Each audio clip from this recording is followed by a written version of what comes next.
আল্লাহু আকবারের স্লোগান শয়তান ধ্বনি এই সহ্য করতে পারে না। এই জন্য অনেক মানুষও আছে দেখবেন আল্লাহু আকবারের স্লোগান পছন্দ করে না। যেগুলো আল্লাহু আকবারের স্লোগান পছন্দ করে না এরা শয়তানের খালাতো মামাতো চাচাতো ভাই। আল্লাহু আকবারের স্লোগান কোনো দলীয় স্লোগান নয়, কোনো পার্টির স্লোগান নয়, কোনো গোষ্ঠীর স্লোগান নয়। আল্লাহু আকবারের স্লোগান হচ্ছে ইমানদারের স্লোগান। ইমানদারের হৃদয়ে যতদিন পর্যন্ত ঈমান থাকবে এই বাংলার আকাশে কিয়ামত পর্যন্ত এই কালেমার ধ্বনি উচ্চারিত হতেই থাকবে, হতেই থাকবে, হতেই থাকবে ইনশাআল্লাহ।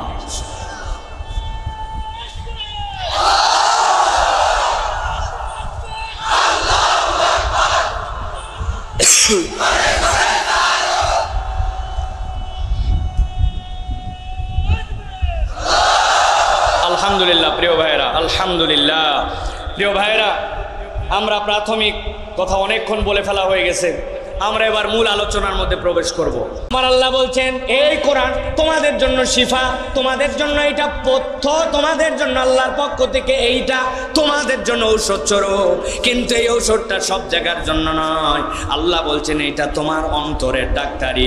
দুনিয়ার বুকে সব ডাক্তার পাবেন, গা চুলকায় ডার্মোলজিস্ট পেয়ে যাবেন, হাত ভেঙে গেছে পা ভেঙে গেছে আপনি হাড় বিশেষজ্ঞ পেয়ে যাবেন, চোখে আপনার অসুবিধা হয়েছে আই স্পেশালিস্ট পেয়ে যাবেন। কিন্তু আপনার আমার অন্তর যেইটা, ওই অন্তরের ডাক্তার দুনিয়ায় নাই। আল্লাহ বলছেন ওই অন্তর যদি তোমার ঠিক না হয়, দুনিয়ায় তোমার চেহারা যেরকম হোক, টাকা পয়সা যেমন হোক, তোমার অবস্থান যাই হোক না কেন, তোমার অন্তর ফিটনেস সার্টিফিকেট না পাইলে আল্লাহর জান্নাত তোমার মিলবে না, ঠিক না? এখন অন্তরের ফিটনেসের দাম কেমনে বুঝবেন আপনি? এই গাইবান্ধার মানুষ ভালো করে খেয়াল করেন, দিল দিয়ে কথাগুলো বোঝেন। আপনার এলাকার একটা ছেলে হঠাৎ করে পেপারে বিজ্ঞাপন দেখছে, এই ছেলে এই এদিকে তাকাও, ওদিকে তাকাও, কথা বলতেছে ওনারা মাদ্রাসার ছেলে।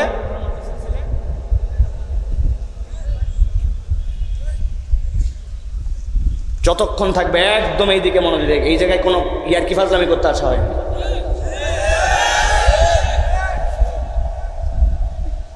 গাইবান্ধার এক ছেলে হঠাৎ করে পেপারে বিজ্ঞাপন দেখছে, লেখা আছে সেকেন্ড লেফটেন্যান্ট পদে সেনাবাহিনীর কমিশন র্যাঙ্ক একজন লোক নিবে, যোগ্যতা নম্বর 1, এসএসসি এইচএসসিতে সেকেন্ড ডিভিশন লাগবে, যোগ্যতা নম্বর 2 5 ফিট 6 ইঞ্চি হাইট লাগবে, যোগ্যতা নম্বর 3 ওই মানুষটার ফৌজদারি কোনো মামলার আসামি হওয়া চলবে না, যোগ্যতা নম্বর 4 শারীরিকভাবে ফিটনেস থাকা লাগবে।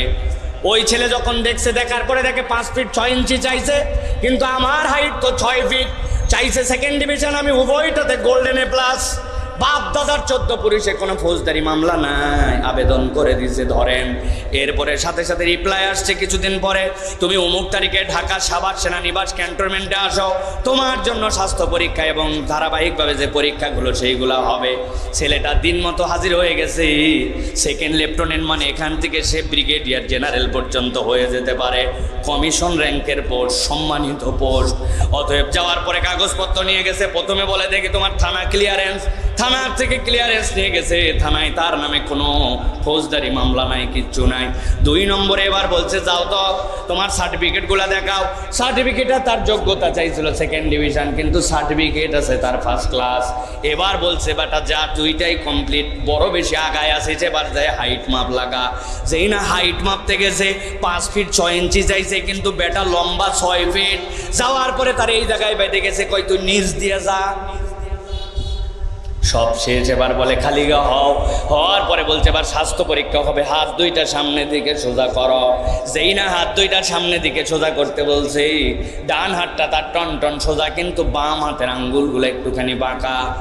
যেই বেটা পরীক্ষা নিশ্চয়ই বলছে হাতের আঙ্গুল বাঁকা কেন, হাতের আঙ্গুল সোজা কর। খানিকক্ষণ পরে বলছে স্যার জন্মের থেকে আমার 4টা আঙ্গুল একটুখানি ব্যাকা, বাকি কোনো সমস্যা নাই। এবার বুঝে থাকলে গাইবান্ধার ভাই বলেন তো, সবগুলা ফার্স্ট ক্লাস, থানা ক্লিয়ারেন্স আছে, 6 ফিট লম্বা, কিন্তু বাম হাতের 4 আঙ্গুল যদি একটু বাঁকা হয়, সেনাবাহিনীতে ওই লোককে নিবে। কথা বলেন নিবে? আমার আল্লাহ রাব্বুল বলছেন ভালো করে বোঝো, কদ জাআতকুম মাউইযাতুম মির রাব্বিকুম ওয়া শিফাউল লিমা ফিস সুদুরি ওয়া হুদাও ওয়া রাহমাতুল লিল মুমিনিন।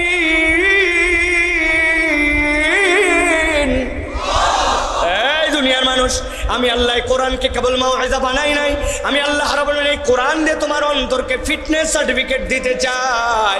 আমার নবী বলছেন ইজা সলুহাত সলুহাল জাসাদু কুল্লু ওয়া ইজা ফাসাদাত ফাসাদাল জাসাদু কুল্লু।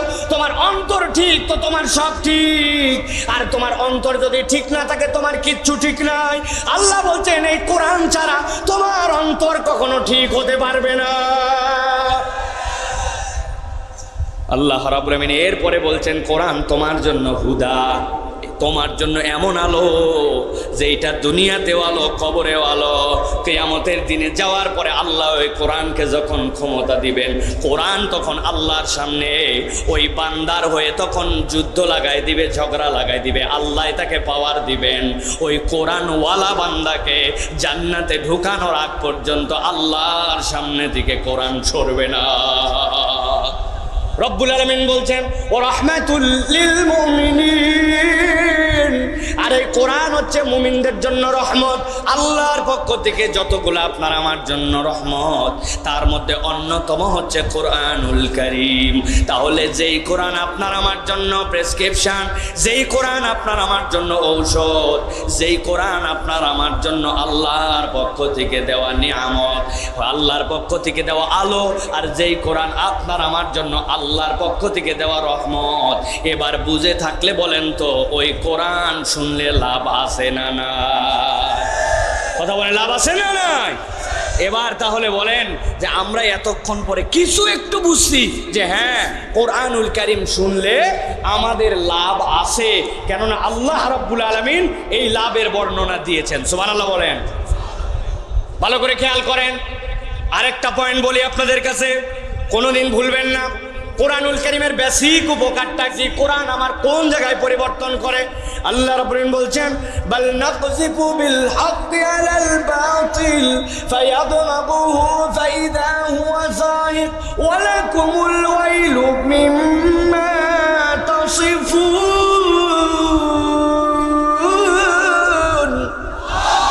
আমার রব্বুল আলামিন বলছেন এই বান্দা ভালো করে বল, এত সমাজ পরিবর্তনের স্বপ্ন দেখালো, এত উন্নয়নের গান শোনালো, এত বড় বড় প্রজেক্ট ডিল করলো, কিন্তু একটা দেশের মধ্যে চোর কমে নাই। বিগত 15 বছরে যে চোর সৃষ্টি হয়েছে, এত চোর পৃথিবীতে হয় নাই। কথা বলেন।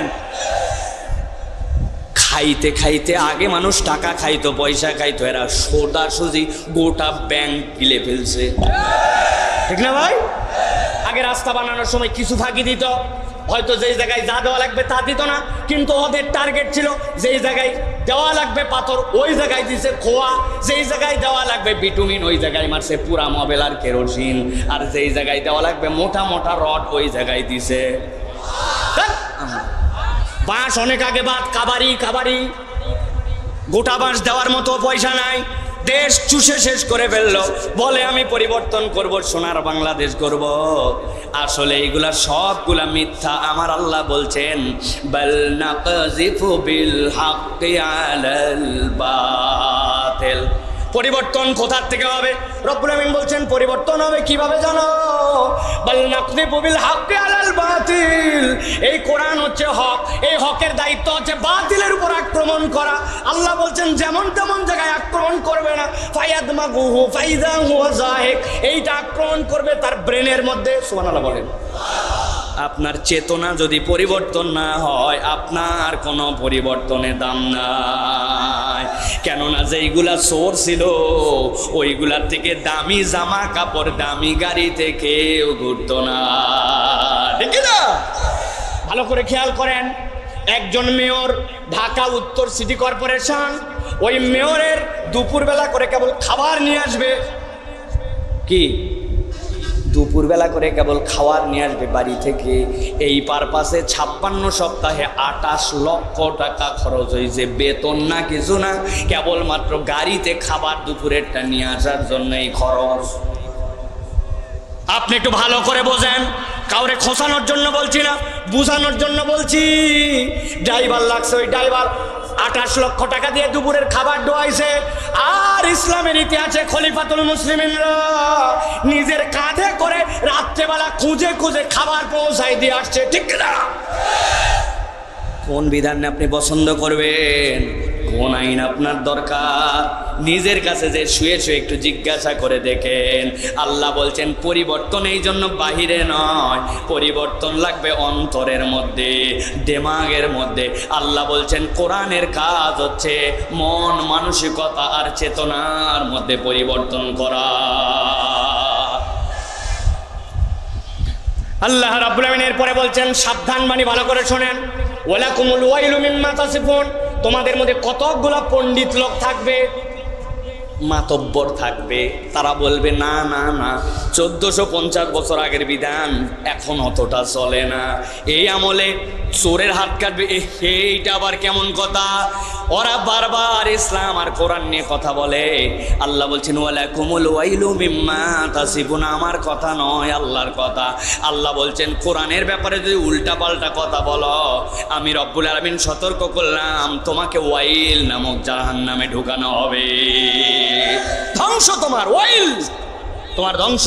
অতএব আমার বুঝে ধরে না, আমার মাথায় কাজ করে না, আমি অত জানি না, পণ্ডিতি ফলায়া কোরআনের উপরে যেন কোনো কথা বলেন না। না বুঝে চুপ করে থাকবেন, কিন্তু বুঝে না বুঝে যদি উল্টা বলেন, আল্লাহ বলছেন ওয়ালাকুমুল ওয়াইলু মিম্মা তাসিফুন, আসো বান্দা খেলা হবে। খেলায় দুনিয়ায় হবে না, খেলা জায়গা মতো হবে, ঠিক কিনা? অতএব প্রিয় ভাইয়েরা, আজকে আমরা কোরআনুল কারীম থেকে কিছু কথা শোনার জন্য আসছি। আপনারা আছেন তো ইনশাআল্লাহ? আছেন ইনশাআল্লাহ?